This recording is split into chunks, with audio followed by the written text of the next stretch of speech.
I want to give a foundation for this notion of gifts. We all have gifts. That's one of the things, the premise where I'm starting, is that we all have gifts. And our task this morning will be sharing a process as a way of beginning to identify what those gifts are. And that's not to say you don't know what they are already. Some of you might know that already. Many of us use our gifts without knowing what it is. And when we are able to identify them, I think it gives us authority and power and confidence. I want to share, though, this morning, I think a foundation for understanding gifts that I find uplifting and encouraging. And it comes from the work of a woman from Washington, D.C., who is deceased. Her name is Elizabeth O'Connor. Maybe some of you know that name, who has written many books, including Our Many Selves, and her book on gifts is called Eighth Day of Creation. And I know it's in our library. And in a presentation that she made a number of years ago called, she named it, We Have Something Grand to Do. And I thought that might be a challenge to you, as well as to myself, to say, you have something grand to do. And she starts out, I'm going to try to paraphrase this rather than reading it. Clem and I are going to share this. And we're going to take maybe about 10 minutes to give this introductory, and then I want to do an activity in threes where we begin to do some identifying, or at least show you a process that's possible to identify gifts. She says, how many of us would be humble and confident enough to know that what is stirring in us is of God?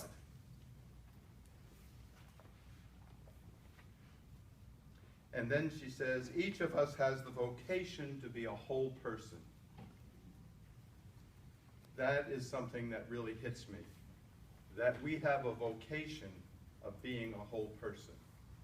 And I think that's where transformation comes in. The idea of transformation is so that we understand ourselves so that we can be the whole people that we were meant to be. And it doesn't matter whether we're neurotic or really neurotic. God made us. And who are we to say that we're not perfect or not good?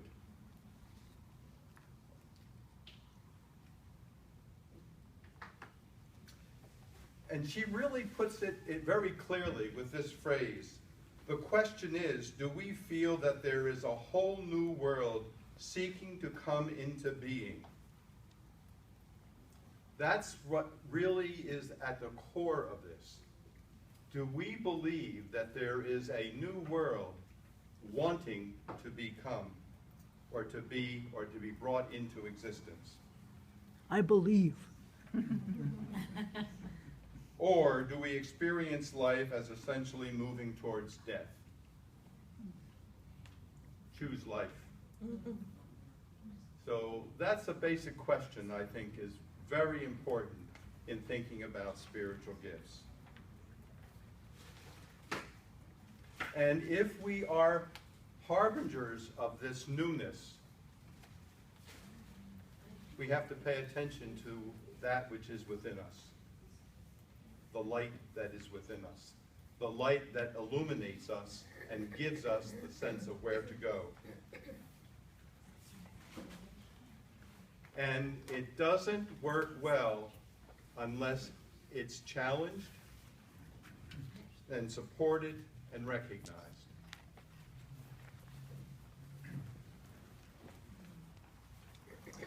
For some of us, images will be slow to form. We have not exercised our capacity to imagine, nor have we even thought that we could have mental images of something not yet present. It would not occur to many of us to stand back from our own lives observe the battles within us, cry out our grievances, and then watch for the images floating across the screen of our minds. People constantly complain about what is happening in the world and what is happening to them. We are acute observers of the clash between good and evil. But we have no sense of ourselves as instruments of God's justice. We are much more apt to feel that we are the victims, that things are out of our hands. The seats of power are too far removed from us. What is there to do about terrorists in the streets except to bar our windows? About terrorists in the skies except to increase our security systems? We do not know God as the Holy One who never dies, and his church as the people watching to see what he will say about it all. If we do not have a vision, we are apt to discount it by saying that we have been on a fantasy trip or a wool gathering. Part of our difficulty in moving out after we have perceived the bud that we lack is confidence. We do not believe that we can bring about what we see. Low self-esteem, a raging disease in our world today, invades every area of our lives. Even those who dare to see visions and have dreams, as the scriptures say, do not engage in any action that would bring them to fulfillment.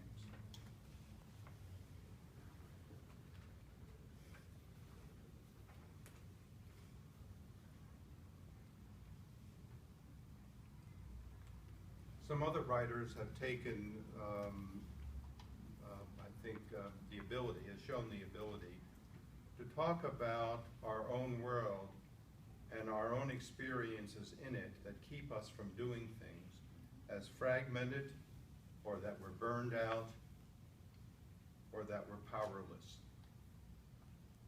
And they're not true. As a community, we can overcome all of those words of powerlessness, being fragmented. We can do that particularly when we have a community that can support us. And I want to look at this point as to what is a gift.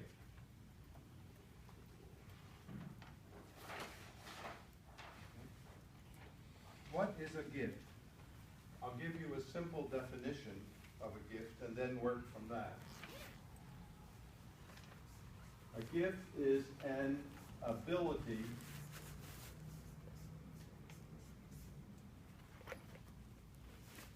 to build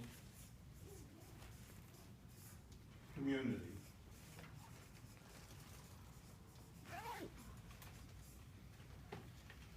A gift is an ability to build community. And community in this case can be the monthly meeting. It can be your neighborhood. It could be your town. It could be your state. Or if you think globally, it could be the world. So community is, a gift is an ability to build community. And so I'll just put this sort of a halo around this sense of community, is that you can decide where your gifts are going to work best. For me, I have found that, for me, my gifts work best within the community of the Religious Society of Friends and in my own meeting. And the other thing about build is, I think, restore, rebuild is another way of thinking about what it is, or recreate would be another word. So an ability to recreate community is what a gift does. And then the other word, ability, most of us say, oh, I have an ability to do this, or this is a quality that I have. But needs are as much a gift as an ability is. My need to be appreciated is a gift to the community. My need for being hungry, or my need of hunger, is a gift to the community. I'm not saying that of me personally, but I'm just saying someone's need, someone's hunger is a gift to community.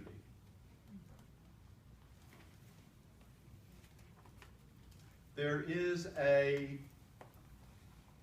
balance or a reciprocal relationship between ability and needs. I'm great at praying. It's one of the gifts that I have. But if I had nobody to pray for, what kind of gift is it? So that there is a relationship of a give and take. And for those people to say, no, I don't want your help, I can do it myself. Think about what it is you could offer in a need. Many of us have a need for discernment. That's a gift to the meeting. So, an ability or need is something else that I'd like to have you be aware of in thinking about what a gift is. And if I said to each one of you, you have a gift. Judy goes like that. Do you know that, Judy? Yeah. You know that you have a gift? You do? Maybe. I do. I played the piano. I think it's healthy to know that you have gifts and to appreciate your own gifts. It And is. as well, appreciate others and support them. Yeah. Many times you say, I can play the piano, but I only know where the keys are. No. We condition ourselves, or we condition as a way of apologizing for our gift. I play the piano. It's that simple. And recognize them is what I would like to do. There is a blue sheet that you have.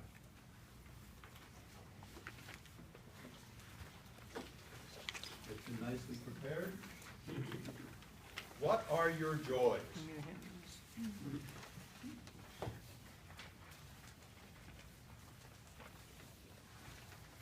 Oh, you have a gift of encouragement or affirmation. I love joy. I know that. Well, all right, that's another gift that you have. You have a gift of joy. You really do have. I mean, I'm not using this as a, I mean, really, you have a gift of joy.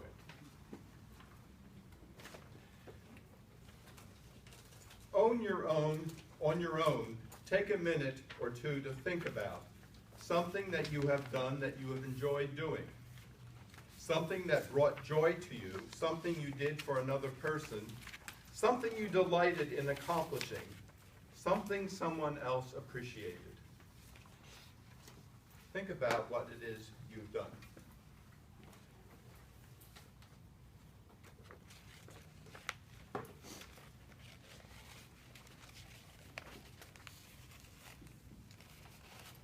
And make some notes for yourself. I don't know if you need pencils or something to write with.